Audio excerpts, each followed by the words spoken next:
बड़े महापुरुषों ने सेवा सुख के लिए अपने सर्वस्व का समर्पण कर दिया। श्री आस्करण जी महाराज नाम के महाभागवत हुए हैं, जो अपने लोग नाम कीर्तन करते हैं श्रृंगार आरती के बाद। हाँ, आस्करण मधुकर जयमल नृप हरिदास जन दासा, ऐसा आता है। तो आस्करण जी के इष्ट श्री राधा मोहन जी थे।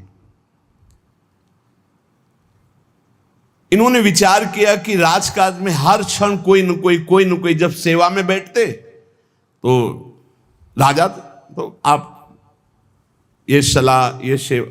श्री आस्करण जी ने अपनी सेवा को सुरक्षित रखने के लिए, ये नरवरगढ़ के राजा है, राजा को बहुत से कार्य होते हैं, पता नहीं किस समय कौन सी राजकीय व्यवस्था के लिए आवश्यकता पड़ जाए, तो ठाकुर सेवा में एकाग्रता की बहुत आवश्यकता होती है। अगर तन्मयता नहीं तो फिर बिगड़ जाएगा। मनुष्यों में श्रेष्ठ आस्करण जी ये नरवरगढ़ के राजा थे। इनके ठाकुर का नाम राधा मोहन जी था। ये प्रेम पूर्वक उनकी सेवा में कोई विघ्न न हो, इसलिए 10 घड़ी तक का कठोर आदेश दे दिया था। 24 मिनट की एक घड़ी होती है, तो 10 घड़ी कितने हुए? 4 घंटे। 4 घंटे तक कोई भी अगर सूचना देने आया तो दंड प्राप्त करेगा, वो दंड उसको मिलेगा। 4 घंटे तक सूचना भी नहीं देनी है। जिस समय वो राधा मोहन जी की सेवा में गए तो द्वारपाल खड़े हो जाते थे, कोई भी अंदर प्रवेश नहीं करेगा। किसी भी तरह की कोई विपत्ति आ जाए, आग लग जाए, फिर भी सूचना नहीं देनी है 4 घंटे सेवा में। इसलिए उन्होंने कठोर नियम लगा रखा था, 4 घंटे तक कोई सूचना भी नहीं देगा। और आप मंदिर में राधा मोहन जी को 4 घंटे स्नान कराना, श्रृंगार कराना, आरती करना, फिर आरती करके भोग आदि सब करके फिर दंडवत करना। दंडवत के बाद जब प्रसाद चरणामृत लेकर उठते तब कोई बात हो तो बता सकते हैं। वो भी बात जब श्री जी की चिक डालकर बाहर निकले, उस समय द्वार पर चौकीदार बहुत सावधानी से कोई भीतर न जाने पावे। देखो, महापुरुषों से हमको शिक्षा मिलती कि हम कैसे ठाकुर सेवा करें। ठाकुर जुगल किशोर हमारे, इनकी सेवा हम कैसे करते हैं। आप 4 घंटे एकाग्रचित होकर केवल सेवा में ही डूबे, बड़ा सुख मिलता है। भक्तों के नेत्र अलग होते हैं तो प्रभु उनका रसास्वादन भी अलग ही करवाते हैं। एक बार क्या हुआ, आवश्यक कार्य से नरवरगढ़ में दिल्ली के बादशाह का आगमन हो गया। बादशाह जो सैकड़ों राजाओं के ऊपर होता था, और ये नरवरगढ़ के राजा थे। उसने आज्ञा करी, जाओ आस्करण जी को हमारे सामने जल्दी लिवा करके लाओ। और आस्करण जी का नियम था, राधा मोहन जी के मंदिर में गए तो सख्त आदेश, कोई सूचना नहीं पहुंचाएगा। सब आस्करण जी के जो रक्षक थे उन्होंने मना कर दिया, नहीं महाराज, ये आपकी सूचना भी नहीं पहुंच सकती, 4 घंटे आ ही नहीं सकते आस्करण जी। उसको बहुत क्रोध आया। बादशाह हो, मैं आदेश कर रहा हूं, एक छोटे राजा के सेवक हमें जवाब दे रहे। बादशाह ने आज्ञा का उल्लंघन, इससे बड़ा क्रोध हुआ और उसने बड़ी सेना बुलवा ली और सेनापति को आदेश किया कि जाओ बोल दो, नगर का नाश करवाना चाहते हो या हमारी आज्ञा का पालन करना चाहते हो। तुरंत आस्करण को भेजो, अन्यथा पूरी सेना बलात् नगर को नष्ट कर देगी और जबरदस्ती आस्करण को बंदी बना लिया जाएगा। बादशाह का आदेश, देखो परीक्षा होती। जब ये आदेश हुआ, सेनापति आया, निज दूतों से, जो अंगरक्षक द्वारपाल, उनसे कहा, सबने कोई उत्तर नहीं दिया। 4 घंटे तक हम अपने राजा को सूचना भी नहीं दे सकते, जो तुम्हें करना हो करो। ये बड़ी बात है। बादशाह का हुक्म, बादशाह के सेनापति का हुक्म, सेवा में विघ्न ना पड़ जाए इसलिए कठोर नियम लिया था। पर सबके हृदय में घबराहट थी कि अब क्या होगा जब बादशाह नाराज हो गया, सेना आ गई, सेनापति आ गए, अब क्या होगा। सेनापति ने बादशाह से कहा कि अब क्या हुक्म है, वहां से मना हो गया है, आपकी आज्ञा का उल्लंघन, हमारी आज्ञा का उल्लंघन, हमारा भय दिखाना सब व्यर्थ चला गया। बादशाह ये बड़ा आश्चर्य हुआ कि ये आस्करन जी के पास सूचना ही नहीं पहुंचाई जा रही और हमारे भय का इसके ऊपर कोई असर नहीं। पर आस्करन जी बहुत साधु प्रकृति के हैं, बड़े प्रियजन हैं, आक्रमण करना तो उचित नहीं, मैं स्वयं जाकर के देखूं क्या बात है। राजा थोड़ा भाव से युक्त हुआ, नहीं तो रजोगुण में फिर ऐसा भाव कहां होता है। पर आस्करन जी की भक्ति का प्रभाव कि उसके ये देखूं चल के आखिरकार है क्या। बादशाह स्वयं आया।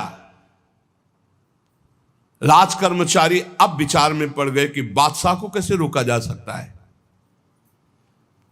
सब जितने उनके अंगरक्षक सबको रोक दिया।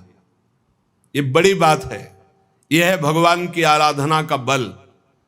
नहीं, बादशाह को कौन रोक सकता है। एक छोटे राजा ये है, उनके सैनिकों ने, द्वारपालों ने रोक दिया और बादशाह से कहा राज आज्ञा का उल्लंघन हम नहीं कर सकते,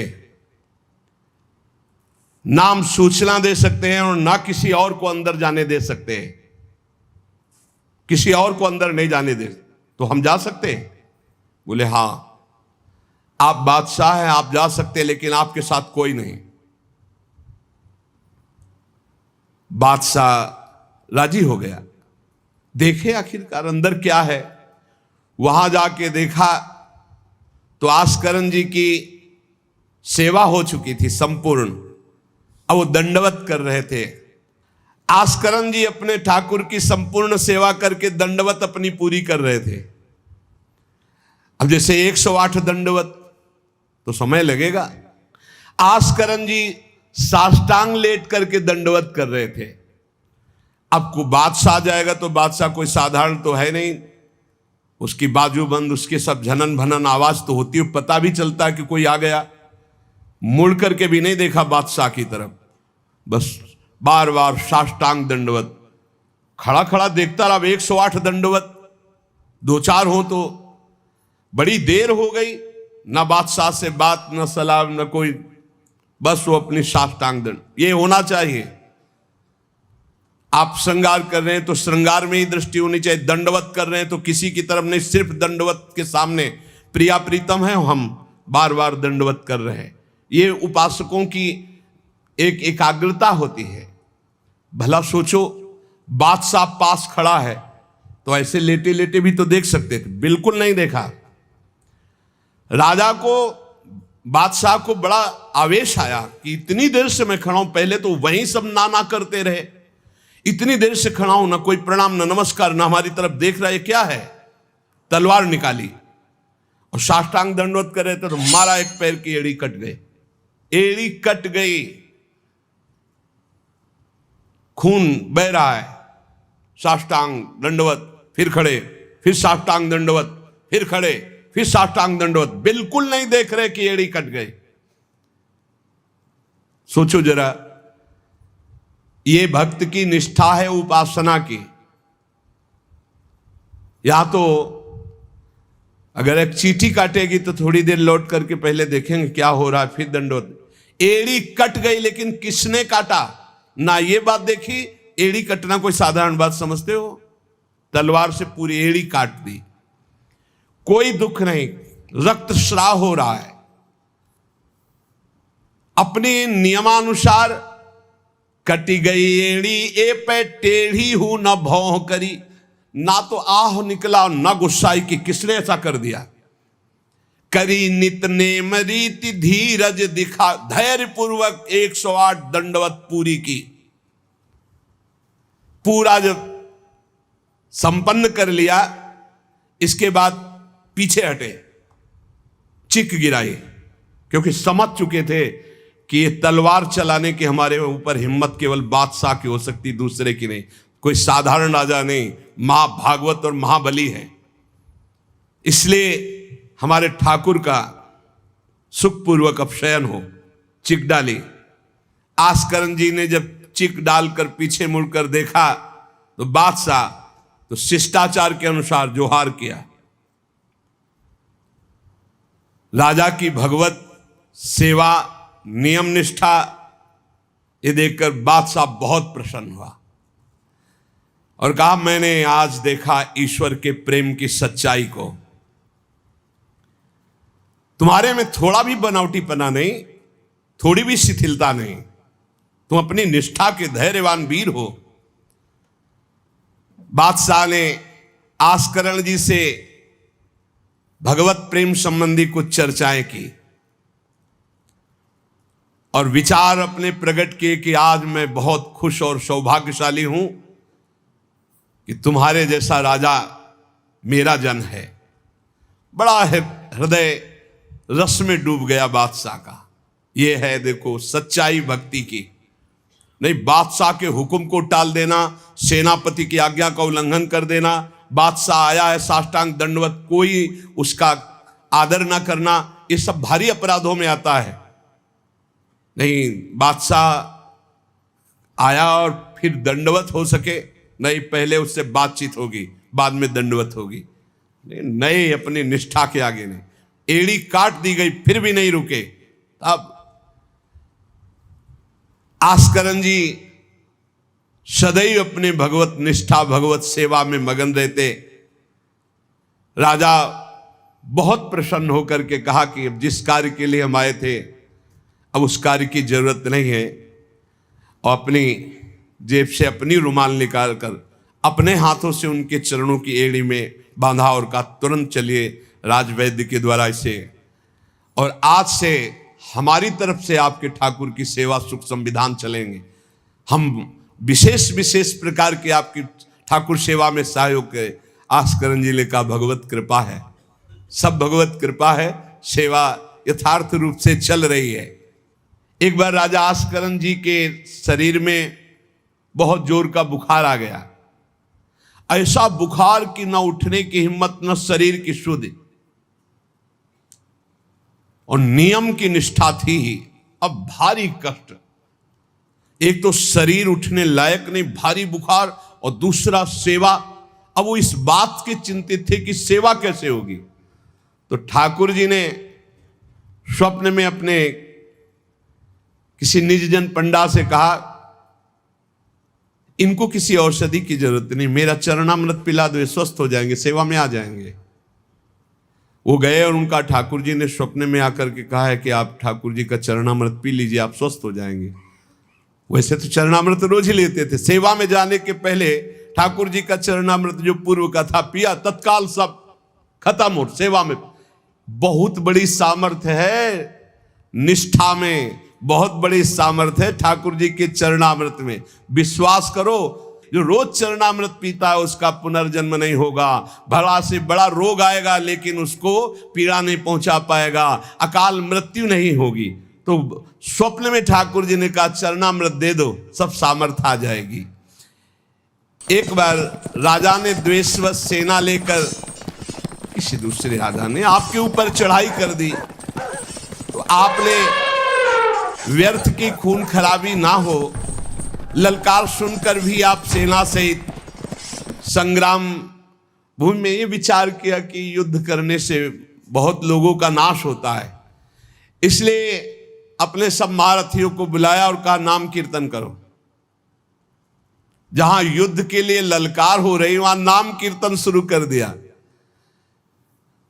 नाम कीर्तन इतनी जोर का कि आनंद में सब झूम रहे, और उधर एक बादल की ऐसी टुकड़ी आई कि इतने ओले बरसे कि जो विपक्षी सेना थी, मैं राजा और विपक्षी सेना सब भाग गए। और ये अपनी तरफ कीर्तन ही करते रहे, लड़ना ही नहीं पड़ा। भाव ये है कि जो भगवान में चित्त जोड़ता है, भगवान नाम कीर्तन करता है, भगवत सेवा परायण रहता है, सारे विघ्नों का निवारण स्वयं भगवान करते हैं। एक बड़ा सुंदर प्रसंग श्री जयमल जी का आता है। जयमल जी भी नियमनिष्ठ महापुरुष, ये भगवान श्री श्यामा श्याम के अनन्य उपासक थे। हरिवंश महाप्रभु के निज जनों में इनका भी नाम आता है, जयमल जी का। इनके हृदय में जैसे आस्करण जी की निष्ठा थी, उस वैसी निष्ठा थी सेवा की। इन्होंने भी 10 घड़ी तक किसी भी तरह की कोई सूचना, किसी भी तरह का कोई कार्य हमसे नहीं बताया जाएगा। और इन्होंने तो स्पष्ट आदेश कर दिया। तो वहां तो आदेश था केवल आस्करण जी का, यहां आदेश था जो बताने आएगा उसकी गर्दन उतार लेंगे। यहां तो और कठोर था। जयमल सिंह जी, वैसे इनका पहले निवास मेड़ते में था और ये बड़े अनुरागी प्रिया प्रीतम के, इनको प्रिया प्रीतम की सेवा में थोड़ा भी विघ्न बर्दाश्त नहीं था। ये नियम निष्ठा कि मंदिर में कोई भी जब सेवा में जयमल जी हो आ नहीं सकता, आ गया तो उसकी गर्दन बचेगी नहीं। एक कठोर नियम लगा दिया था निर्विघ्न सेवा के लिए। सेवा में बहुत बल है प्यारे, सेवा में बहुत बल है। जयमल जी ये नियम लगा लिए थे कि अगर सेवा के समय कोई भी समाचार देने आएगा तो उसे मार डाला जाएगा। इतना कड़ा शासन। और ये बात प्रसिद्ध हो गई थी कि 4 घंटे जयमल जी निकलेंगे नहीं मंदिर से। तो जयमल जी का एक मंडोर का जो राजा था, वो भाई लगता था, उसने विचार किया कि बहुत अच्छा 4 घंटे का समय है, जयमल जी के पास सूचना कोई दे नहीं सकता, और इस समय आक्रमण किया जाए तो पूरे नगर को कब्जे में कर 4 घंटे का युद्ध, और वो निकलेंगे नहीं और कोई सूचना देने जाएगा तो मार डाला जाएगा। बहुत बढ़िया अवसर है कि पूरे नगर को अपने कब्जे में कर लिया जाए। भारी सेना चारों तरफ से पूरे नगर को घेर लिया गया। अब ये जब सैनिकों से पता चला तो हाहाकार मच गया कि बिना राजा के आदेश के युद्ध कैसे छेड़ दिया जाए। चारों तरफ से शत्रु पक्ष सैनिकों ने घेर लिया है। सबने विचार किया कि आज्ञा हो जाए तो अभी युद्ध हो जाए, पर आज्ञा लेने कौन जाए? जो जाएगा वो मार डाला जाएगा। जयमल जी का आदेश है। अब जयमल जी की माता जी को तैयार किया गया है कि आप जाओगी तो आप पर वो प्रहार नहीं करेंगे और आपकी बात सुन लेंगे। माता जी भी डरती हुई गई, क्योंकि आज्ञा थी कोई नहीं आएगा, अगर जो भी आएगा उसकी गर्दन उतार दी जाएगी, मार डाला जाएगा। माता जी को इसीलिए भेजा गया कि बस आप केवल सूचना दे दो और वो आज्ञा दे दे, संभाल तो सब यहां लेंगे, आज्ञा दे दे। वो गई, जयमल जी ठाकुर जी की श्रृंगार में थे, पीछे से कहा, बेटा शत्रु पक्ष ने पूरे नगर को घेर रखा है, तुम्हारी क्या आज्ञा है? उन्होंने उत्तर दिया, भगवान सब भली करेंगे और आप जाओ। दूसरा शब्द नहीं, भगवान सब भली करेंगे, और इशारा किया।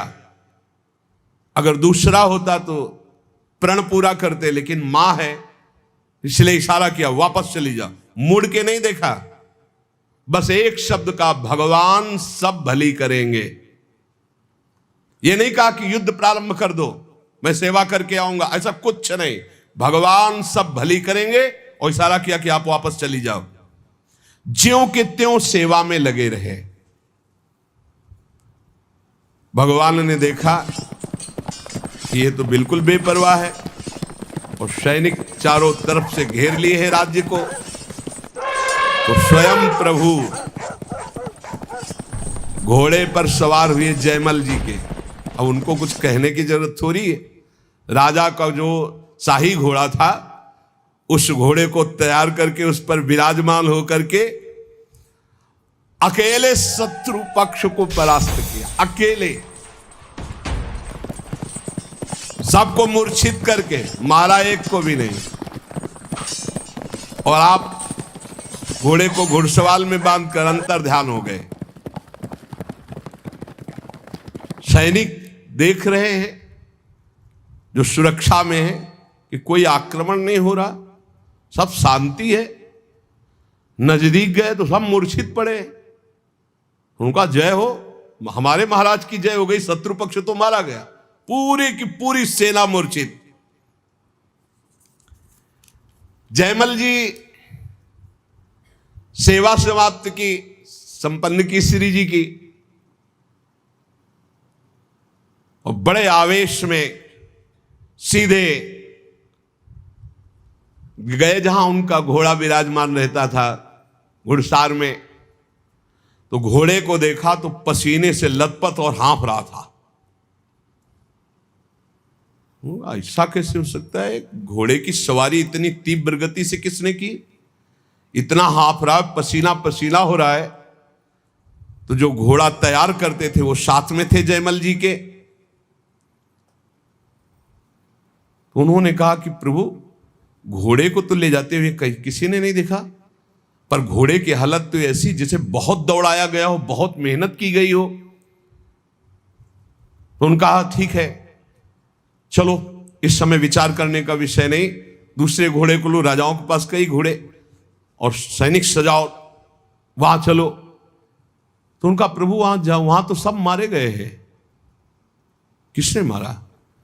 वहां जाकर देखा तो सब सेना घायल और मूर्छित पड़ी थी, जान से कोई एक भी नहीं मरा था। और जो राजा, वो भी घायल। जयमल जी नजदीक गए, देखा तो कि ये मेरा वो भाई ही है, मेरा शत्रु बनकर के आया है। तो वो रो के कह रहा था कि भाई, मुझे नहीं पता था कि तेरा सांवला सिपाही एक ही इतना बलवान है। मैं कभी युद्ध में नहीं आता, मैंने कभी तुम्हारे उस वीर को नहीं देखा। वो सांवला सिपाही कौन था जिसने अकेले मेरी सारी सेना को मूर्छित कर दिया और मुझे बाण से तो घायल किया और नेत्रों से ज्यादा घायल कर दिया?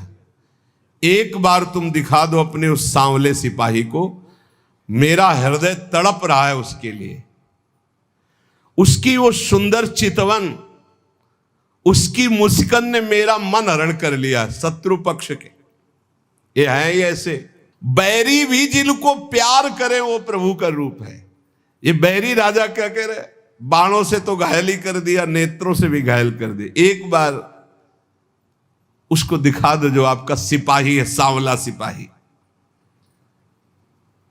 श्री जयमल जी ने प्रेम विभोर होकर कहा, तुमने देखा? मेरे तो नयन तरस गए, तुम्हें दिखाई दिए? आज तक मैंने नहीं देखा। और जयमल जी के अश्रु चलने लगे। वो समझ गया कि ये सिपाही कोई और नहीं, जयमल जी जिनकी आराधना करते हुए भगवान श्याम सुंदर है। वो अपने भक्त की रक्षा करने के लिए आए। अहो भाग्य, दुश्मनी का भाव ही सही, पर मेरा भाई तो है ना, इस कारण भगवान ने मुझ पर कृपा की कि मुझे दर्शन का सौभाग्य मिला। और जयमल जी के चरणों में प्रणाम किया और कहा, आज के बाद कभी जिंदगी में आपसे वैर का भाव नहीं रखेंगे और आपके उसी सांवल सिपाही के ध्यान में निरंतर हम मगन रहेंगे। नित्य भगवान की सेवा करने की प्रतिज्ञा जयमल जी के शत्रु के मन में भी भक्ति प्रकाशित कर दी। यह है प्रचार। जब अंदर होता है प्रसार तो सबके हृदय में होता है प्रचार। और जब अंदर प्रसार नहीं तो बाहर प्रचार लाख करते रहो, कुछ नहीं होता। बुरा करने भक्त का आए थे तो भगवान ने उनका मंगल कर दिया। क्यों कर दिया? किसी भी तरह से भक्त का संबंध तो है, भक्त का भाई तो है ना, मंगल हो जाता है। इसीलिए कहा जाता है वो कुल, वो परिवार धन्य है। भले ही किसी भाव से सही, भगवान से जुड़े हुए भक्त के संबंध में यदि आता है उसका परम मंगल हो जाता है। जयमल जी ने लौट करके गए और अपने घोड़े को दंडवत किया कि ये भाई, ठाकुर जी की सेवा तो हम प्रगट में करते ही हैं, लेकिन तेरे सौभाग्य का वर्णन क्या करें। मेरे ठाकुर जी तेरे पर सवार हुए, घोड़े की 4 परिक्रमा की, आरती उतारी, दंडवत की और बार बार हाथ से स्पर्श करके पुलकित हो रहे हैं। ऐसे ही हैं हमारे ठाकुर जी। इसीलिए दास दासोहम में बड़ी सामर्थ्य मानी गई है। सबसे ज्यादा कृपा किस पर होती है? जो भगवान के दासों का दास होता है। घोड़े को साक्षात्कार हो गया भगवान का, बैरी भाई को साक्षात्कार हो गया, और जयमल जी कह रहे हैं कि मेरे नयन तरस रहे हैं। तो क्या वास्तविक जयमल जी के नेत्र तरस रहे? नहीं, जिनके संबंध से बरस रहे उनके नेत्र कैसे तरस सकते हैं? पर ये हैं ही इतने प्यारे कि तन मन के बिछुरे नहीं, पर चाह बढ़े दिन रैन, कबो संजोग न मानही, देख भरी भरी नयन।